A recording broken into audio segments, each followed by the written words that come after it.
So good afternoon, everyone. My name is Bruce Katz, and I'm a vice president at the Brookings Institution, co-directing this Metropolitan Policy Program. I want to say, obviously, hello to everyone in the audience today, but also say hi to folks watching via webcast.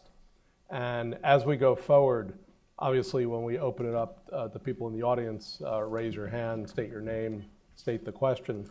But for folks watching via webcast, just basically send in questions via Twitter and with hashtag MetroRev, and then we'll be able to sort of read them out. So let me just set a couple thoughts here on the context, because we've got four of the best county leaders. Some are called county executives, some are called county mayors in the country.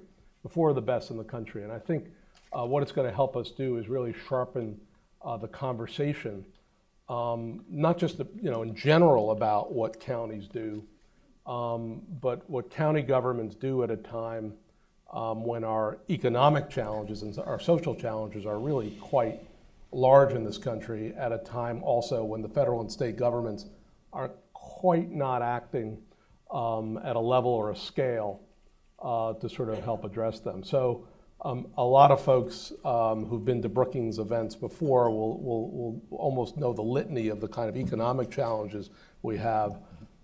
We still need to grow about 4.9 million jobs in this country, amazingly, to make up for the public sector jobs we lost during the recession, but also to keep pace with population growth and labor market dynamics. We've seen this quantum leap in the number of people living in poverty and near poverty in this country, about 81 million in 2000 to around 107 million in 2011. We've seen poverty suburbanize into many of our counties from our cities. Not surprisingly, infrastructure is aging, both the infrastructure you could see, the infrastructure you can't see, and responsibility for dealing with all these economic and social and infrastructure challenges is clearly devolving down, but power and resources at times stay sort of stuck at the national level or at the state level. So those who are on the front lines are expected to respond, but are not necessarily given all the tools. So we've got four county leaders here today. I'll quickly tell you who they are, and then we're going to quickly get into conversation.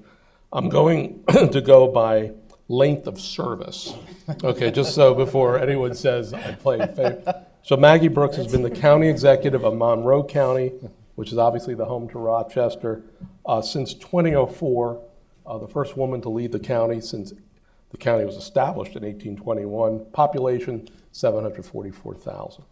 Mark Luttrell, county mayor of Shelby County, that's Memphis, since August of 2010. You may feel like that's actually since 2004, but 940,000 people. Rashern Baker, county executive of Prince George's County, well known obviously to people in the Washington region since November of 2010. Small little county, 890,000 people. And then Ben McAdams is the newbie here, sworn in January of 2013, population of 1.1 million people. So these are pretty substantial places. So, I thought I'd start with Maggie and just have you discuss what are your priorities as a county? You've been in this job for over 10 years. What are your priorities, and how do they match up against the place you represent, the economy you inherit, and the new sets of challenges that you're facing? Sure. Well, first of all, Monroe County, as you said, has about 744,000 people. We are home to the city of Rochester, which is our urban center. And the city of Rochester has the third highest poverty rate, not just in New York State, but in the nation. So we have some challenges there. We have 19 towns and 10 villages within our county as well. And it's interesting to me because people always say, what do you do as county executive? And I say, I'm in the quality of life business. I mean, really, that is what we as county executives are supposed to be doing. In New York State, counties were created to be the social service arm of state government. In 1935, the state constitution gave the state the ability to pass more programs and services down to the county level. So fast forward 2015, we now provide all kinds of services for the state of New York, everything from public health to public safety to child welfare, and the list goes, and Medicaid, and the list goes on and on and on. Priorities very, very clear, I think. Public infrastructure is a huge priority for all of us. Obviously, a lot of the money that comes for those projects and those amenities come from the state and federal governments. We've seen a dramatic decrease in public infrastructure as a priority for state and federal governments, which means we have to go out and find a way to subsidize those projects. In New York State, overcoming mandates is my biggest challenge. I have $1 billion budget. 85% of my budget is mandated by the state and federal governments. That means I have 15% of that budget to pay for everything else: public safety, public health, veteran services, senior services, you name it. So it's a big, big challenge, and certainly something that I focus on all the time. I'll just end with this. A lot of times people will say they don't know what county government is, but there's not a person in my county that hasn't come in contact with some program or service that we provide. So they interface with us, they just don't know that we're there. So it's quite an interesting paradigm. Mark Luttrell, I think I may have mispronounced. Luttrell. See, this is always the challenge. Different state, very different economic context. Does that ring true as you're listening to the New York it's example? interesting, different, but very much the same. County government, and as I hear to describe some of the priorities in New York, county government's referred to often as the wholesale level of government. In other words, we are the foundational, fundamental baseline for government. We cover those things that are the core services: education, public health, public safety. And if you'll think about it, just about everything that we deal with can fall under one of those three categories. If you're talking about public safety and fighting crime, education is a big part of fighting crime. If you're talking about economic development, you've got to have a healthy workforce. So if you think about those terms in very broad, elastic terminology, wholesale level of government has tremendous capability for being visionary and being expansive. And that's where we really kind of get into the differences between New York and Tennessee and Utah and Maryland is how, first of all, the states will allow you to expand upon that. But basically the functions are the same everywhere. So tell us a little about Maryland. No, I think it's pretty much the same way. I think Maggie hit it on the head, and that is quality of life. So if you look at us in Prince George's County, we're the second largest jurisdiction in the state of Maryland. Everyone in the state of Maryland lives in the county except for Baltimore City. They're the only ones that don't have a county. I've got 27 municipalities in my county, but everything we cover is quality of life issues. So for us, the three main issues we focus on: public safety, education, and health. And that pretty much is the same way you would find in a big city or a small city, but we're responsible for that. The challenges I have with a $3 billion budget is that I'm limited in how I can raise resources. So most of the resources that we deal with in the county comes from property taxes, but yet we're dealing with these magnitude of issues. And one of the things I did I'm into my second term going now, but during the first term is because I give about $1.6 billion to our education system with no responsibility other than to give them money. I can't dictate how they improve education. I did something different probably for the state of Maryland or for any place else, and that is I actually went to the legislative body and asked to have more control over our education system. So I'm the only county executive that appoints the superintendent of our school system, that appoints the school board chair and appoints members of the school board, thereby giving greater control over those quality of life issues that go into it. It doesn't give me any more money, it just gives me more responsibility. Right. Does this ring true for Utah? Yeah, absolutely. So Salt Lake County has many people ask why I'm called mayor. And first of all, we have a population that's roughly the size of, in unincorporated Salt Lake County, that's about the size of Salt Lake City. So in many ways, I am a mayor that does snow removal and trash pickup and police and fire and all of that. But some of the things that we see happening in Salt Lake County is as the world around us has changed and the global economy that we interface with and the challenges we face externally have evolved dramatically over the last 10 to 20 years. We also see on the ground changes where who we are and the characteristics that make up our community from what once was an urban core with bedroom communities to now the urbanization of our suburbs, a population that very recently was quite homogenous that's now incredibly diverse, and Salt Lake City will in the near future be a majority minority city, and we see that growing diversity, and with that come incredible opportunities for us, but we also need to adapt in the way that we do things. And one of the challenges to maybe that adaptation is we're also, this changes on the ground and changes externally and globally. We also find ourselves in a world of limited resources where before we could fund our healthcare and our economic development and our transportation and our education system through independent silos.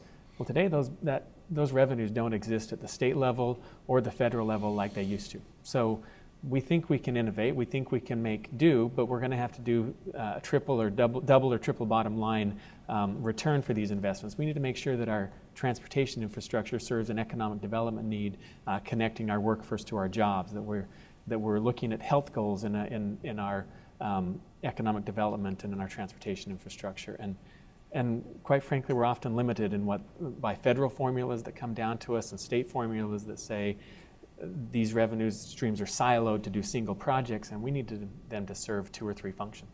So here's a jump ball question, because I think a lot of times when we have mayors here or governors here, or frankly a lot of foreign dignitaries, and the question is, so what's the one thing you're most proud of? I mean, it could be you've inherited a system completely dysfunctional, completely inefficient, and you brought accountability and metrics, or it could be a major infrastructure project, which was just sitting there on the book, but nothing essential. So how do you think about, and obviously this gets translated because you're all politicians, so you've run for office or run for re-election. It could even be how your constituencies think about what's that one, or let's say two to be fair, innovation or initiative that you undertook, and frankly it was yours to own, that you feel like got it done and gave me the platform to move on to some of these other, because you're having a broad remit here. Who wants to start? Well, when you say what's the one thing, I can think of so many, because it's been such a fun job. County government is indeed fun. Let me just mention two, if I could. Perfect. I've always prided myself on trying to be a politician that works at about the 5,000-foot level.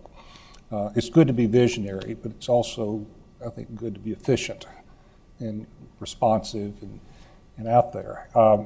Diminishing resources, obviously. So how can we continue to be creative, knowing that we have the limited resources? And in a way, that's a cleansing process. It forces us to really kind of sharpen the pencil and really look at what is important. I mean, what does the public expect government to do? And with the limited resources, that should be our priority. Is what are the basic functions of government? So I've taken a great deal of pride in the fact that we have, as a result of having limited resources, been able to continue to be progressive. And I look at, in our particular case, most of my career has been in the law enforcement field. And when I became mayor, I was introduced to healthcare in a very dramatic way. I had the health department, and it was in woefully bad shape. It had eroded over the years as budgets had been cut. Health was one area where it was cut. And we were a health department that was primarily driven not by any type of strategic planning at the local level, but was being driven by the grants that we could get. Right. In other words, as we could get grants, then that became our priority. So we started focusing on, okay, let's do a community-wide assessment and see how we can kind of bring this thing back to center. and focus on the healthcare issues. So, long story short, I would say that the shrinking resources caused us to think in an innovative way, understanding that we still had a responsibility to be progressive. To go out there and say that we just can't afford it anymore is not responsive. What I think the public wants to see is they certainly want to see an efficient government, but they also want to see the very basic functions of government functioning efficiently. And that's been a challenge and a lot of fun. Sure. We, since 2004, we've had a motto in Monroe County. There's only one special interest group that matters, and that's the taxpayer. And I think every day when you show up for work, it sounds very simple and cliche, but that's really what our job is, to live within our means. And limited resources, absolutely, with less reimbursement or less support coming from the state and federal governments, it is a challenge. I'll go back to the example I used at the beginning. We have two primary ways of raising revenue in counties, in county government in New York State, and that's property taxes and sales tax. There are 9 programs, state programs in New York State that consume 213% of my levy every year. So I automatically start with a deficit, a huge deficit, to just pay for 9 programs. And what's not included in that are all the things that we've mentioned: public safety, public infrastructure, quality of life, to use a broader term. And that's a real challenge and a real responsibility for county leaders, I believe, to preserve those critical services while maintaining our commitment and our obligation and really our mandate to pay for those other programs. They're important programs, but we've created, unfortunately, at different levels of government, unsustainable models of service delivery. And the counties, very much around this country, are the incubators for coming up with innovative and creative ways to change the way we deliver those services, still honor the mandate, but also pay for everything else. And I think the biggest challenge for all of us is flexibility. You give us control of our dollars, we're going to show you how to run efficient governments. And I think that's true in many, many states. Well, we're going to get to that question in a sec, but just focus on accomplishments, and then I want to... So Salt Lake County was the first government in the world to do a social impact bond for early education. Second social impact bond in the country, but the first one on early education.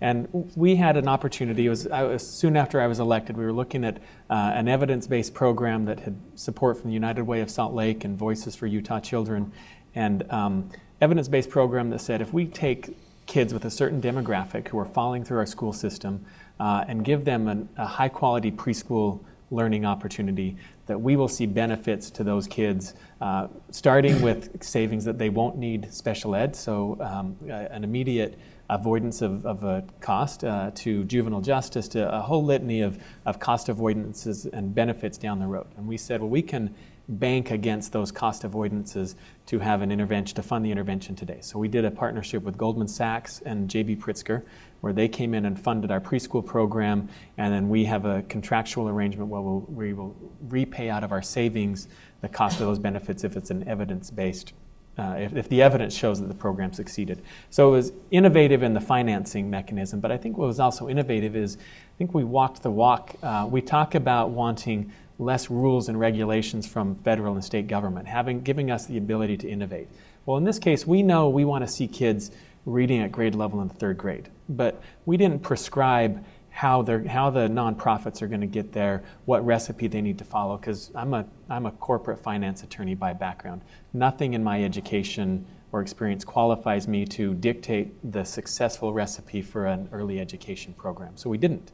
We said what we want to see is kids in this demographic reading at grade level in the 3rd grade, and then we left it up to the nonprofit market, so to speak, to innovate and figure out how to best deliver that outcome. I mean, for us, I mean, the thing that I think I'm most proud of in the first year was, Prince George's County is a fairly wealthy county, but we have pockets of poverty. And so one of the things we did early on was we did a demographic study of the whole county. We looked at challenges in those areas, and we identified 6 areas throughout the county which had the most challenges, whether it was high unemployment, high dropout rates, high crime, lack of opportunities, lack of housing, and we identified those 6 areas, and then we shaped the government around it. How do we respond, we're given limited resources, how do we respond better to these 6 areas to build it up? So how do we provide better education, which is one of the reasons we got the schools under our control, so we could do it from a holistic approach. And so it's an experiment because, one, you have to convince 9 members of the council to say, not think individually about your districts, but to think about the county as a whole, and then target that limited resources on those 6 areas, because if you bring them up, then the whole county will come up. And so it's called Transforming Neighborhoods Initiative, and that's where we focus. So over the last 4 years, the 3 years that we've had this in place, in those 6 areas of the county, we've seen crime decrease. We've seen improvements in our school retention rates. We've also focused on healthcare in those 6 areas to bring them up and delivering services. So to us, that's the way I think the model of government is almost taking what Ben is doing and adding every other part to it. So you add health, education, employment, workforce development, all of those in these underserved areas. So I'm hearing some sort of common themes here. First of all, no one's crying in their milk, which is interesting because you could come here and basically say, we've got high expectations from our citizenry. I mean, when they're traveling roads, they're not looking and say, oh, that's a county road or that's a state road or that. I mean, our citizens are not, federalists in the sense of understanding who's in charge of what, but you're close, so they tend to look to you to sort of deliver. At the same time, it sounds like resources are coming down in a lot of compartments, at times with a lot of prescriptions, and sometimes it's not even resources, just mandates are coming down. And somehow you're left to try to figure out how to pull this together and deliver efficiently and effectively, right? And sometimes you're now looking to do it with financing mechanisms that really are coming out from the private and civic sector. So I have to believe that as you're going through this exercise, you're beginning to come up in your mind, well, it would be interesting if our higher levels of government, A, would either act like we act, or B, could give us the kind of flexibility that we really require to just do our jobs better. I mean, how much kind of conversation does that have, or are you just so focused on getting stuff done that the mechanism for having this conversation about more flexibility in exchange for more accountability isn't quite there? I think for me at least, I look at the state government, and what we say is, they're cutting. So those cuts always roll down. So if you're cutting education, you're cutting transportation, it rolls down to the local level. And what we say is, nobody's interested in raising taxes.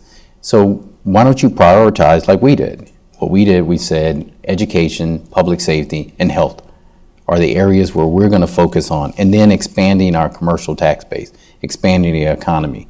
And so when I look at the state, we want them to do the same thing. If you give us the resources in those 3 areas and let us make the changes we need to make at the local level, that would be helpful.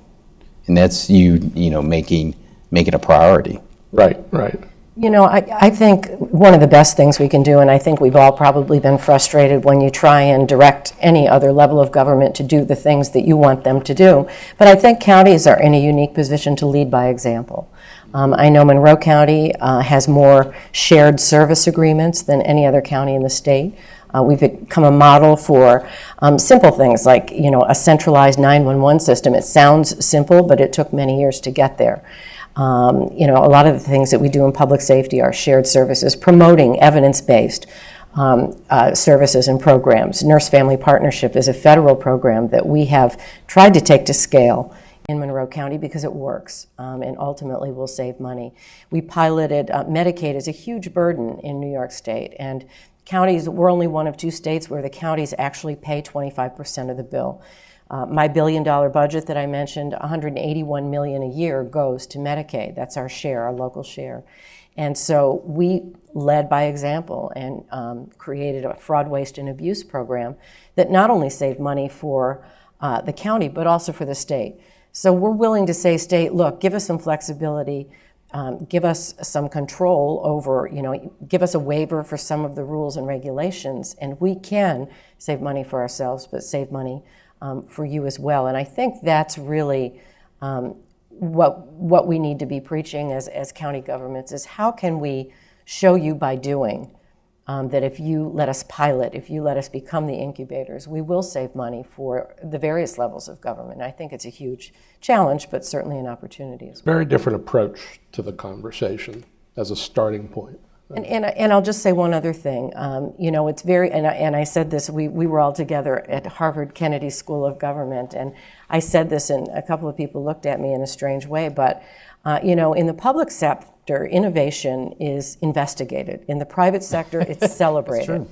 And everything, when government, it's true because it's non-traditional. And when government does something non-traditional, everybody automatically goes, oh, it can't be right, it can't be legal, it can't be good. And so, I wish that would change. That would be very helpful if we could actually innovate. Bruce, you've hit on what I think probably is one of the more fundamental impediments that we have local government with federal government is the mandates that continue to come down and the lack of flexibility that we have had at the local level to really kind of drive our own train. Reflect back on the comment I made about our health care delivery, public health system was driven more by the grants that we could get than anything else. So if there was one bridge that needed to be built between local government and the federal government, it would be that understanding that given the time and given the space to be a little bit more innovative rather than mandating how the money is to be spent, but giving us the money and letting us be creative in how we develop a strategy against it would be one of the greater accomplishments that we could have. I appreciate really some work that we have done with Brookings along these lines, where you all have worked with us in Shelby County in developing an economic development strategy. And time and again, you would come back to us and say, okay, bring it to us, bring us your ideas, let us help you develop a strategy around your ideas. And it's been a refreshing process that we've been so trained, Pavlovian trained down at the local level that to have that reversed, it'll allow us to start thinking creatively to bring those initiatives forward is truly, truly great. I've often said on the political stuff that politicians don't really have all the answers. Government is not necessarily the one to solve the problems the best.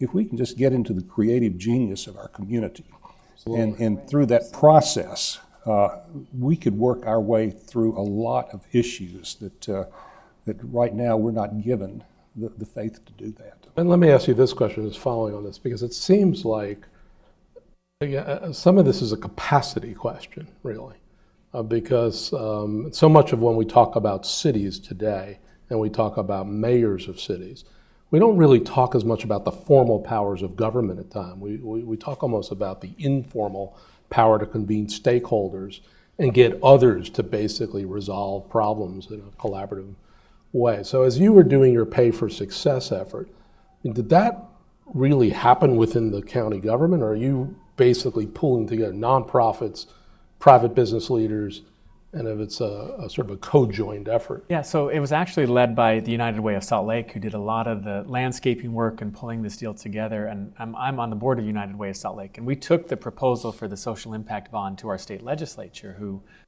voted it down. And it was at that point. Subtle. Yeah, right. It was at that point that I said, look, we are, as county government, are financially interested in the success of this program. We want to see our kids, our at-risk kids, if they're performing at grade level, they're not hitting my balance sheet. So at that point is when we said we're going to step in. But I think that's an interesting evolution. It was an interesting evolution on our part that we didn't start. There were some who said, why give it to a different, we gave it to the Granite School District, that's a school district in the county. Why don't you start in the parochialism of government, why don't we just start the Salt Lake County preschool program? Let's not give it to somebody else, let's keep it in-house. We didn't have the evidence and the data and let's take a program that's working and expand it. But it was a break, I think, in my mind, of the difference between we are financially interested in an outcome and willing to pay for it, that doesn't mean we're the best provider of the service. And so we went to the data that provided the service. So I look at that relationship that we now have as the payer for a program in the Granite School District that the old world would say, well, let them raise taxes and provide their program.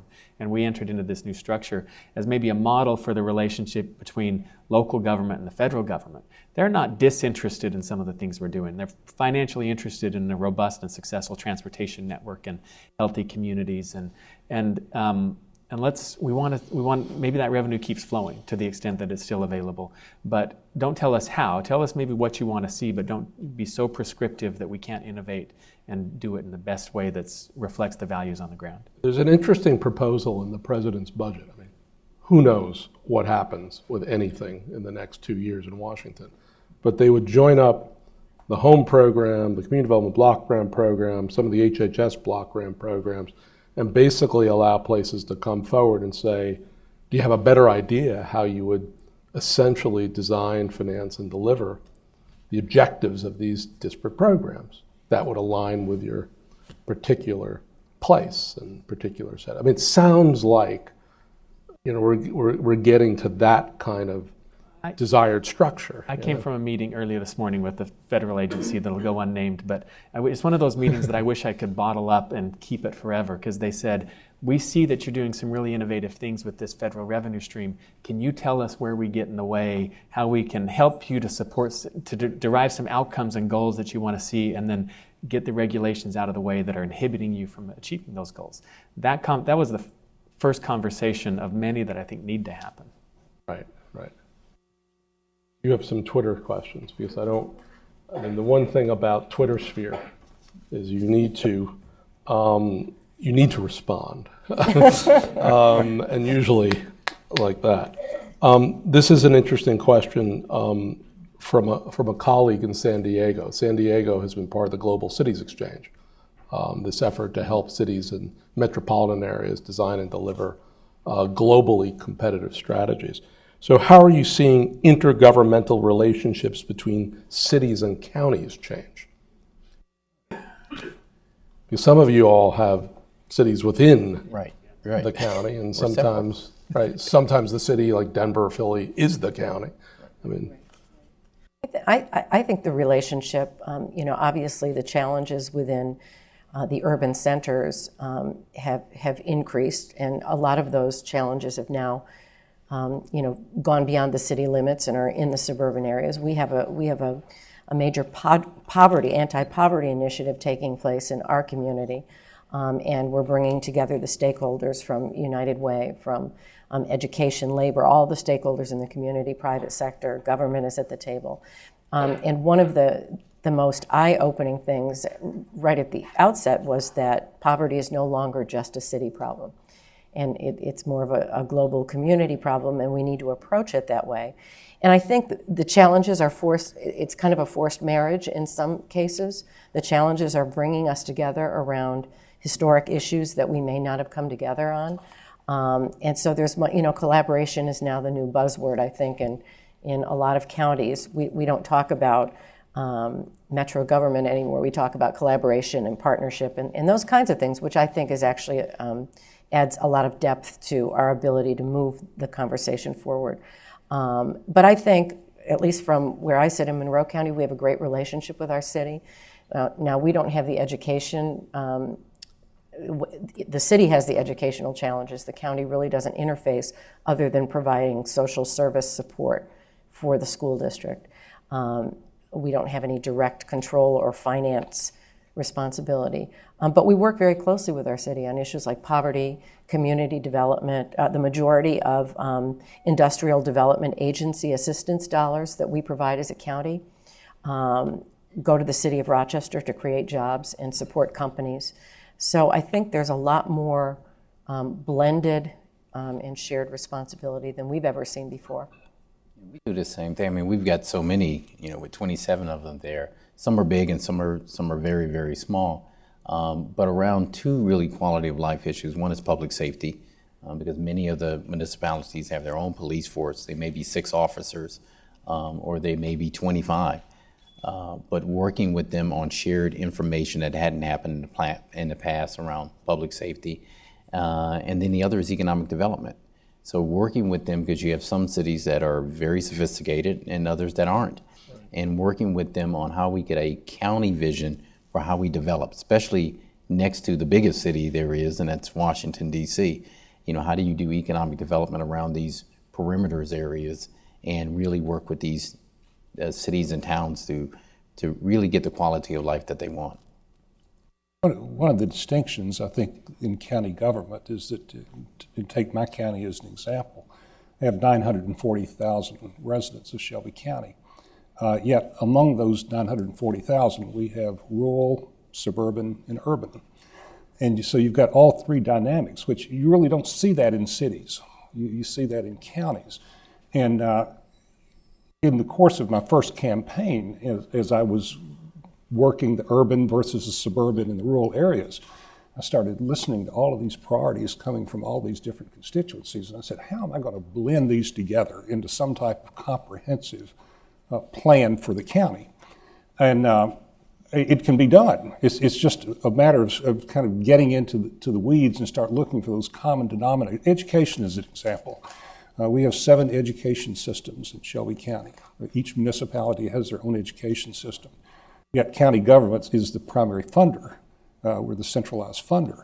So how can we work with all of those education systems to make sure that each one of them is a priority and moving forward with that? I think Rashern hit on a really great point about, we talk about the role of counties, and I look at we have 1.1 million people with 17 cities and 17 jurisdictions, 16 cities in the county, and population is roughly equally distributed between those, with Salt Lake City at the largest at a population about 180,000, but that's 15% of our metro area. It's not by any even close to a majority. So I think we have a classic collective action problem. We all care about having a strong regional development, economic development initiative, or shout out to San Diego, a healthy community, a live well San Diego initiative. But if you're a city of 25,000, you don't have the resources, the expertise, the staff to really develop that global export strategy. And I think there's a role for county government to come in and be the convener of these conversations in looking for that mission, that top line mission of whether it's economic development or health or a transportation network, to say, here's we've put the staff and the expertise into developing this vision with buy-in from the mayors that we convene in this metro area, and then we each go out and work in a collaborative fashion to achieve those economic development goals or whatever. It sounds like, because responsibilities are coming down, but the scale may be wrong. I mean, we may have, in some ways, particularly in places that have so much local control at the village level, let alone at the municipality level, we need a resort between the feds, states, city, county, metro, but also within these metro areas. We need to think about the scale at which some of these efforts Somebody's that's big enough to think at that scale, not so small that all they care about is chasing the next strip mall. I mean, I think the counties can be the conveners, and I agree with that, but we're also the bank. I know when you talk about consolidation of service, it's oftentimes the counties that step up and pay for it. Right. And I think there's an imbalance in that. Because we can all agree on the priorities, but we don't agree on who pays for it. And I know that's a big conversation in New York State. I wanted just to mention kind of an interesting structure that we have in New York State around economic development, and it came from the governor's office, and he created these regional economic development councils, which is a very non-traditional structure, and it's a blessing and a curse at times. But what he did was appoint 2 chairs of each council in each region that are from the private sector, and the council is made up of all the stakeholders in the community. And for the first time ever, we are sharing the vision. We've created a joint vision that includes everybody. It's not just government saying this is what our priorities are. It's now everyone. And I say it's a blessing and a curse because as elected officials, our phone rings when we don't get it right. So we sometimes get a little nervous about that, but it's actually been an interesting exercise to make sure people understand government's role in all of that as it currently exists, but then how do we bring other stakeholders in to be co-governors in a lot of ways. Right. A lot of ways, and so it'll be interesting to see 5 years from now Absolutely. how we measure the success of that project. Now, the bottom-up economic development in New York State, which is sort of co-owned by government, corporate, and civic, looks like it could be a model that could be basically replicated, adapted, tailored across the country.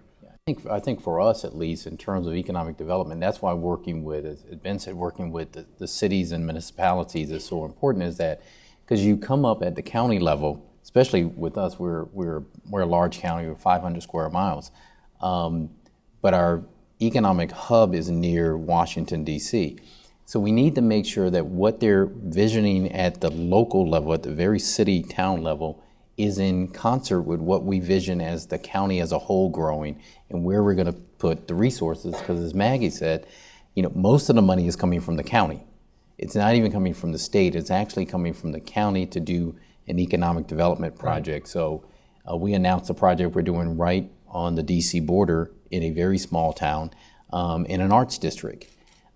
We got together with that small town and with our economic development folks, and we crafted a vision for what that looks like to attract economic development that will spur from the district to Prince George's County up to the University of Maryland. But making sure we're on one accord, because if you have 27 municipalities developing their own economic development scheme and doing it in various different ways, it's chaos. It's very American. I'm going to open up for questions, but I just had one other question and then we'll open it up. Taxes. I'm not talking about the rate of taxation, but y'all are dependent on property tax to a great extent, right? How does that affect your land use strategy? Because whenever we talk about sales taxes and local government, what you really end up is the chase for the mall or the auto deal or whatever, right? But the dependence on property, how does that affect how you think about land development? Perhaps less sprawl, more reinvestment, more efficient, but how does that play out locally?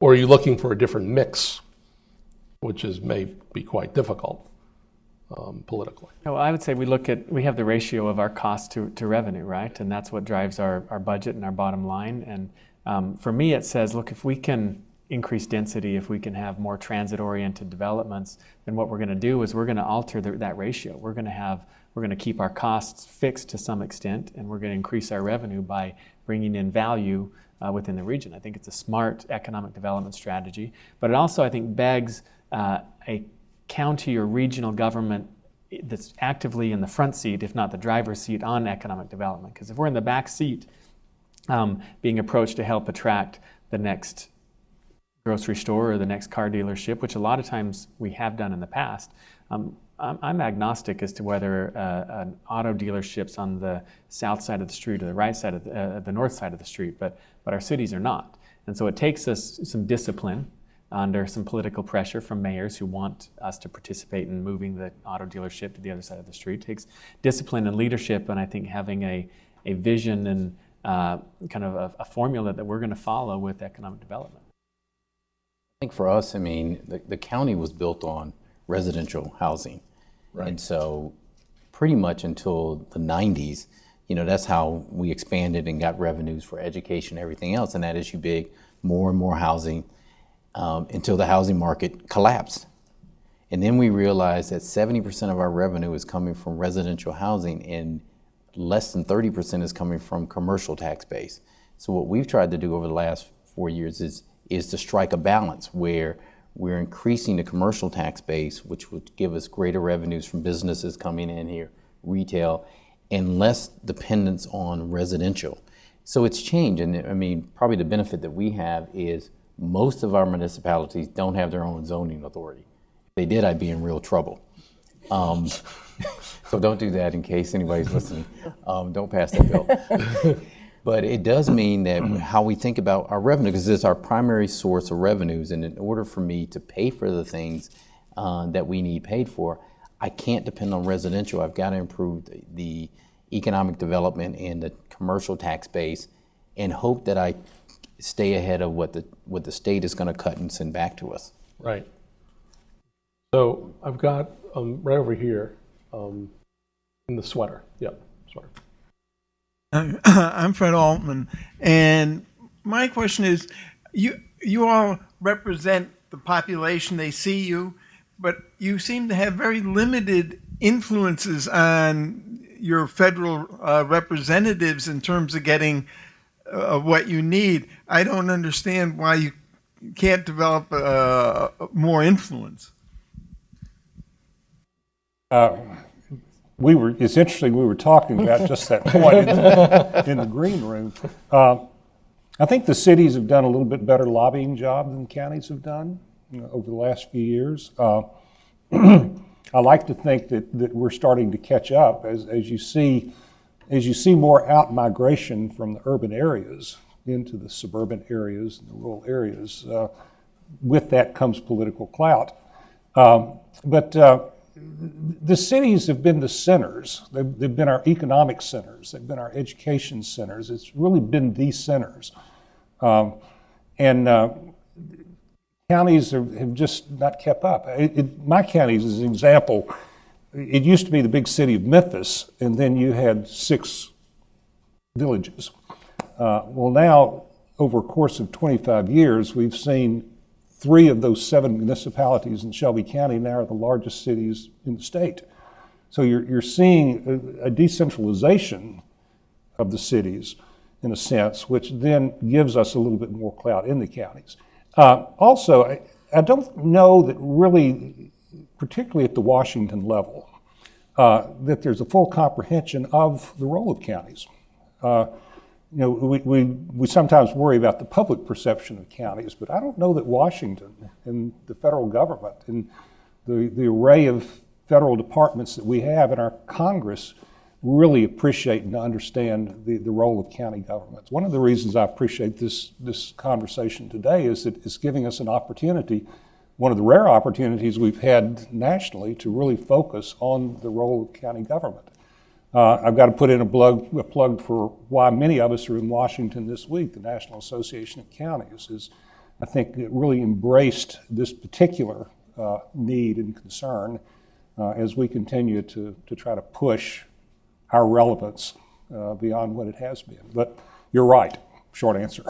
So it sounds like, because when we were up at the Kennedy School, there, the county judge from the county around Dallas basically said when the Ebola crisis hit, the White House called the mayor. Yeah. Right. And basically said we need to start coordinating between the national government and the city. And the mayor basically said, that's not my job.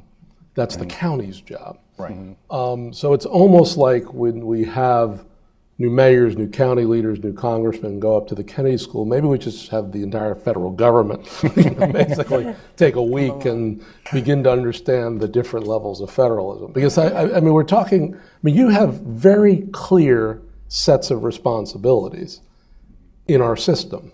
Exactly. Or when, as we said in the green room, I was talking about when the federal government shut down. Right. The response from the federal government and the White House was to talk to the District of Columbia. Well, most of the workers in federal government actually live in the counties. So we in the county were disproportionately hurt by the shutdown more so than the District of Columbia. And yet calling the White House or calling federal government and getting them to understand when these problems hit, that they're really hitting the places where people almost used to live, but they actually live there now and economic development takes place. So getting the federal government to understand how important it is for them to talk to us the same way that they talk to the big cities is important. Is it any different at the state level? I mean, or is We have the same problem at the state level. Right? But in a way, I think we create our own problems because you've got, you're a county mayor, I'm a county mayor, you're a county executive. We go by different names. County government is structured differently. 3,500 plus counties across the U.S. and very few of them are similar in structure. Now, our focus is pretty central. We all stay focused on the very core issues, but when it comes to how you're structured, it gets very confusing. I'm a county mayor, and people scratch their heads and say, what is a county mayor? I said, well, it's kind of like a county executive. Then they understand what you're talking about. If we get beyond the titles and start looking at the function, then it's a little bit more understandable, but that's part of our problem. Well, I'm looking at some other questions. I want to talk about one of the, because in a way what you're all describing are sort of demographic dynamics, economic dynamics, which have radically changed. In general, the role of metropolitan areas, but the specific role of the counties that surround the major central cities, whether they're within the county or outside the county. So the suburbanization of poverty. I mean, since the 60s, we have essentially, as a country, we can all argue whether it succeeded or failed, had a very clear focus on alleviating poverty within our inner cities and central cities, because that's where poverty was concentrated. Poverty has now gone suburban. Exactly. Perhaps not at the same rate at the county as in the central city, but within some, you talked about these 6 neighborhoods. Right. I would think that the poverty rate in many of those communities is very, very high. Right, and they're across the border with the District of Columbia. Right. So in our case, it's not even a city within the state, it's a city-state. So when you look at the urbanization of Prince George's County, it's really, and I'm one of them, who moved out of the city into the suburbs. But the problems and issues associated with that are now at the county.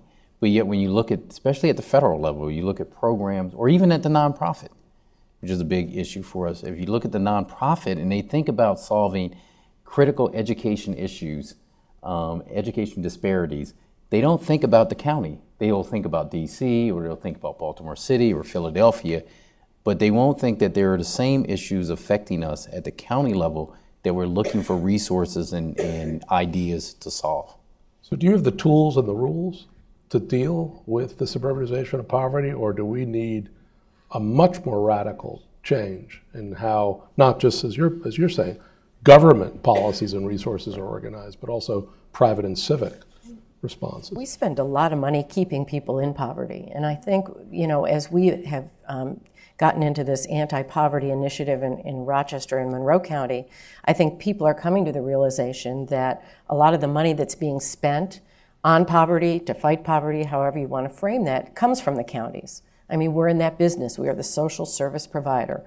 And so, in our own little way, we have to be a part of that conversation. We have to be promoting the evidence-based things that are actually working. We have to be promoting a not one-size-fits-all policy when it comes to people who walk through our social service door every single day. We hand them a menu, and they say, well, I only need these 3 things. Well, we're going to give you all 10. And so, I think when it comes to policy, we have a place at the table. We certainly are paying for a lot of that, and we are seeing it now in some of the suburban areas, not the centralized poverty. That I think that still exists very much in the urban centers. But as we have these conversations and as we focus on this more and more, I think people will realize that counties have a place in that conversation. We're critical to it. I don't think you can solve the problem without having the counties at the table. I think we have the tools. Some additional flexibility would be helpful. But I look at kind of what's happened in a way is you've had the suburbanization of poverty, and what that means in many cases in Salt Lake is that it means the city, the bedroom community city that used to just plow snow off the streets and pick up garbage, now has an enormous refugee population that we welcome into our community, and we're happy to have them. But they may not be equipped to handle those challenges or poverty challenges or of a rapidly diversifying population. That there aren't those tools at the city level other than the urbanized capital city that has those tools and has dealt with those challenges for 50 years. Now that it's in the bedroom communities of their cities, they're grappling with challenges that they may not have the tools to address. And so I would say, fortunately in our case, a lot of those social services that have been brought to bear in the urban core have been at the county level, and we just need to recognize that the reality under our feet has changed, and we need to retool. And I think that's a fortunate occurrence right now that those social services in particular are at the right level of government. Let's recognize that the problem's evolved, and let's change the way we address those, both from the federal and the state silos that are coming at us that may not may not be entirely relevant today, but it's, and then county government, I think, reinventing itself. A lot of the health conversations take place at the state level in New York State, and at the federal level, when in fact the counties are in charge of public health. When you want to talk about fighting poverty and impacting the level of poverty in a community, you can't ignore public health. And so, and oftentimes it's just not viewed as a county responsibility, but that's what we do. That's one of those core pieces that people don't say, oh, public health, that's Monroe County. They just don't, put the two together. So that's, again, one of our challenges to educate. Yes, that falls under county jurisdiction. Side of the room. Back. Hi, I'm Eureka Mitchell from Brookings Metro, and I am a longtime resident of Prince George's County. So this is for you, Mr. Baker. I'm just wondering, what do you want your legacy to be when you leave office? Wow, You paid for that. Yeah, I was going to say, that was a tough one. I think for me, it's improving the quality of life all over the county. As I said, the initiative of focusing on those 6 areas of the county that if we can turn around, those 6 areas, then Prince George's County will really take off. But you can't turn around any of those 6 areas without getting a hold of and having the tools to deal with it as a whole. One is education, the other is healthcare, public safety, but really focusing on that. So I think, changing the quality of life in the county is sort of everyone realizes what a great place this is to live and to work, and so in growing the commercial tax base. Thank you for the question. So I've got a question, but and it's for you, but I want everyone to answer this question. Not from the perspective of being the county executive of Prince George's, but from your... Not for Yes. So, My last term. so how does Prince George's County, this is from Mayor Eugene Grant, Seat Pleasant, Maryland. How does Prince George's County see itself as a contributor to the region's economy, and what sets your county apart in the Washington, D.C. metro? And then I would ask each of the other panelists to think about, what's the DNA of your economy that really makes you distinctive in the national economy? I think for us, we've got one of those, if I was a real estate agent, I just say location. I mean, for us in the county, we couldn't buy a better location. We're right next to the nation's capital. We've got the most undeveloped and underdeveloped land in the nation's capital, and we have a very highly educated workforce. So retooling and getting businesses and companies to come to the county sets us up. You could not, we're doing something, if you haven't had a chance to go to National Harbor, go to National Harbor in the county.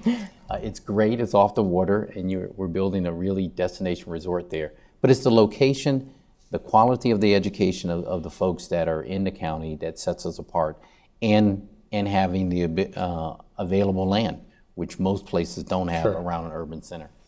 How do you sell Monroe? Monroe County is interesting. We're part of a 9-county region. Obviously, we are by far the largest county within that 9-county region. We're the home of Kodak, Xerox, and Bausch & Lomb. And 20 years ago, Kodak had 65,000 people working for them. Now take those 3 companies that I just mentioned. They have fewer than 11,000 people employed in Rochester and Monroe County. So what have we done? We've had to look at ourselves a different way. We have 19 colleges and universities, so very much optics, healthcare, high tech. Those are our core industries. We have Wegmans, headquarters there. Any of you that have shopped at Wegmans, they're our 2nd largest employer. And so alternative energy, food and beverage, those are core industries. So it's really been a long process of reinventing who we are, refocusing on those core industries and those capacities that we can build on. Highly skilled workforce. RIT, the University of Rochester, we're very fortunate. And it's taken some time. But Monroe County is the focal point of that, mainly because we are the largest. And size matters in that conversation. But it's important because a lot of the people that live within Monroe County work in some of those outlying areas as well. So a major manufacturing company or a big, a big facility in another county benefits the entire region. And it's been tough to look at it that way, I will tell you. We've all kind of been pulled along kicking and screaming, this whole concept of regional, but I think now it's survival more than anything else, and people understand that. Shelby County is the largest county in Tennessee, but it's also the largest county in a tri-state region, MSA.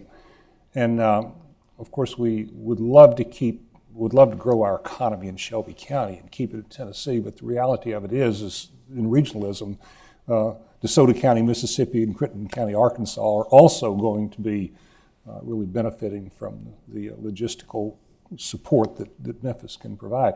So I think it's important that we try to think regionally in so many ways, and be thankful and certainly applaud what neighboring counties and neighboring states are achieving, but then continue to focus on what we'd like to be doing for Tennessee, because I'm not getting any sales tax out of DeSoto County, Mississippi. But regionalism, I think, is vitally important. Just the whole idea of out-migration, the fact that our metropolitan areas are getting more vast as our communities change, that if we're going to succeed, it's got to be through collaboration.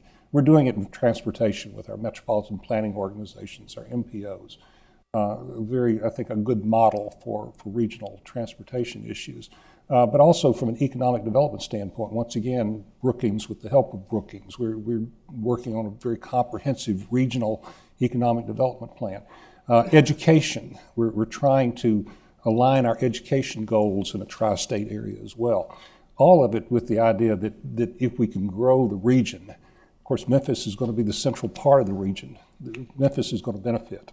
But it is a balancing act, because you do have a lot of very parochial sentiments as it relates to your central community. Sure. And that's a battle that we have to fight.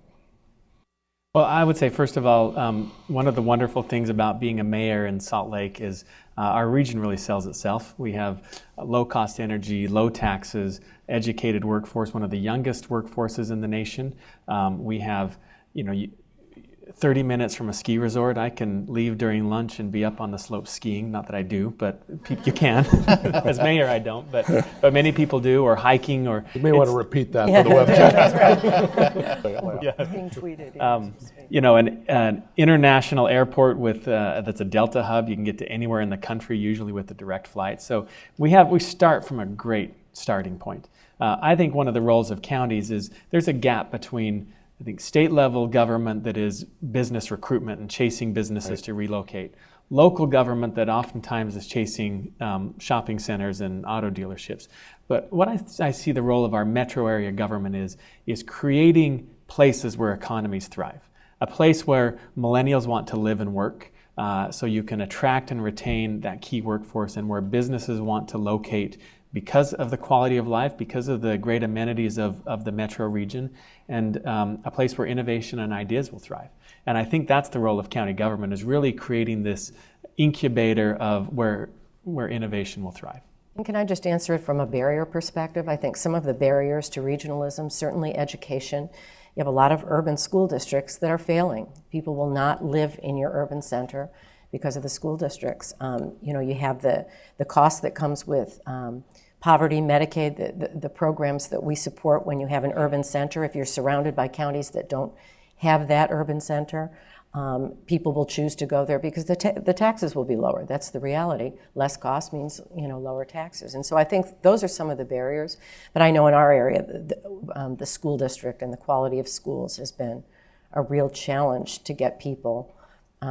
It's the deciding factor for where people are going to live for most people. Question over here. Yep. Michelle, thank you. I'm a student at Carnegie Mellon, and you guys have been talking a lot about collaboration and working with state, local, and on the county level. A lot of those times it works really great. Sometimes there are also conflicts, though. Most recently, regarding tax policy, I know that Pittsburgh mayor had a bit of a contentious relationship with the executive committee regarding Allegheny County. What kinds of advice or tips on collaboration do you guys have to offer for other regions in the country who are struggling with issues of tax policy or agency or trying to create a better place for their communities? I think one of the challenges is that the tension is always around resources. I know in Monroe County, we collect the sales tax, we share it. We share with all of our municipalities, our towns, our villages, our school districts, our city.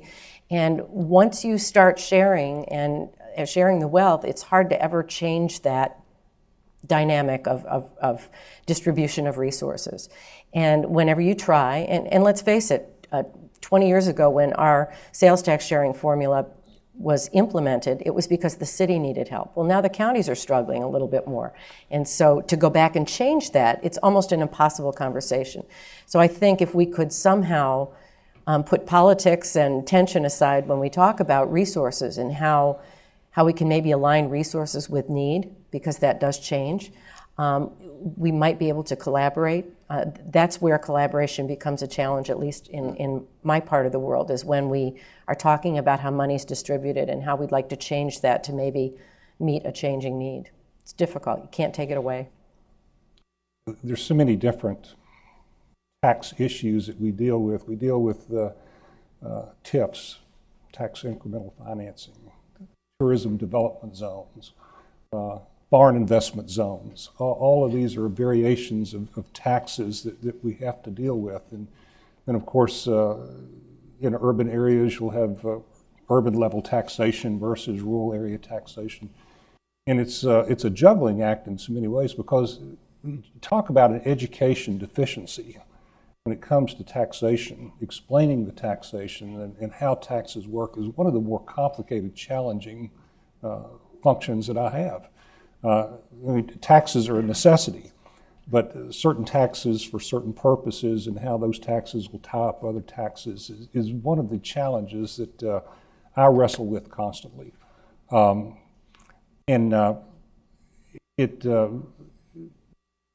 It's not going to get any easier as we get more creative in how we try to finance things, because one thing the public doesn't like is raising taxes. So how can we take the tax systems that we have and manipulate them and structure them in such a way that we can get the maximum benefit out of it, and yet explain it to the public? It's not easy. So I can't directly answer your question with a simple answer other than to say I think that's the challenge that faces us as we move forward. And I'll just interject. I mean, it speaks to the very basic problem that we're eventually all going to face. We don't have enough money to pay for things. Right. And we've created these unsustainable models of service delivery, and we have to think differently. We have to change those, because it's not going to get any better. And collaboration falls apart when you're fighting about money. And so that will always take place if we don't transform, change the way we do business. Right. I think for us, it's not even like the municipalities within Prince George's County. It's really, you talk about, we have rural areas of our county too. We're suburban, urban, and rural. But the big fight becomes the urban centers of the state. So you have Prince George's County, Montgomery County, and I would throw in Anne Arundel County, that are really in the Washington region. Yet our fight is with the rural parts of the state over highway user funds, and whether in fact you make a choice as to, okay, we've got to grow our tax base, which means we got to bring companies in here that hire people. Well, where's the best place for the state to actually grow? We believe it's in these Washington region areas. So that's where you should spend the resources. But there's if you're in the rural areas, you're saying, well, we should spend the resources here because, we need to get to those areas to actually work. And so it becomes a dynamic there on how you work together to, to come up with a policy that benefits the region as a whole. And that just means the Washington region and some of the suburban regions, or even the southern part of this area, which is Charles County, St. Mary's County, and those folks, which are all coming to DC for work. How do we actually work on resources that get everybody what they want? And that's collaboration. I would say I started before I ran for mayor, I was in the state Senate, and I'm a Democrat in Utah. So it's either collaborate or die. So I think when I was elected mayor, collaboration was in my DNA, and collaborating with the mayor is so much easier than the bipartisan collaboration that that I had to do in the state Senate. So I also think that collaboration is more of an art than a science. There's programmatic and structural ways that you can set it up to collaborate, but you also have to come with a spirit of collaboration. So I have to very carefully pick my battles. What am I willing to fight for and not budge? And what can I just say, look, that you care about that more than I do, so go right ahead. So we look at focusing our limited county resources in a way where we can multiply them. So we have a community that came to us and wanted for the county to make an investment in their community, and it was in the heart of a 30-year-old strip mall that is now big box stores that are boarded up. We all know that that's what happens after 30 years of a strip mall. And they wanted to bulldoze it and put in a new strip mall, and they wanted a county tax increment to do that. And I said, we're not going to do that, but I got a $5,000 planning grant for you to re-envision what this looks like, and we want to get you to yes. Now, you can go ahead and do your strip mall without our revenue, and I'm not going to fight you on it. But if you want me to put it in, well, let me give you some funding to re-envision what you want this to look like, and then we're all in with the investment. We've spent now a year re-envisioning this property, and we're going to probably move forward in a more collaborative. It sounds, what I take from this, because, what I take from this are really several things. First, counties matter, right? You matter because you have certain powers to begin with, but you also matter because your scale may be the right scale to address certain structural challenges or opportunities that the country and our metros have. The second, I like this notion of lead by example, where you are collaborating, you are innovating, and it then gives you, I think, more agency to go to the national or state governments, or frankly the private and civic sectors, and basically say, we need a different kind of compact now. We've grown up, we're adults, we have the ability to really achieve some critical objectives. And the last piece I would say is probably you ain't seen nothing yet, because if you look at the fiscal writing on the wall, this level of government is going in one direction with regard to a whole range of activities that they used to spend a lot of resources on, either because of partisan gridlock or because of the shift to safety net programs, Medicaid, Medicare, Social Security. More of this is going to rain down on states, and frankly, what that just means, it's coming down to cities and counties. So whatever innovation you all are doing today, it's going to be 10x within a decade.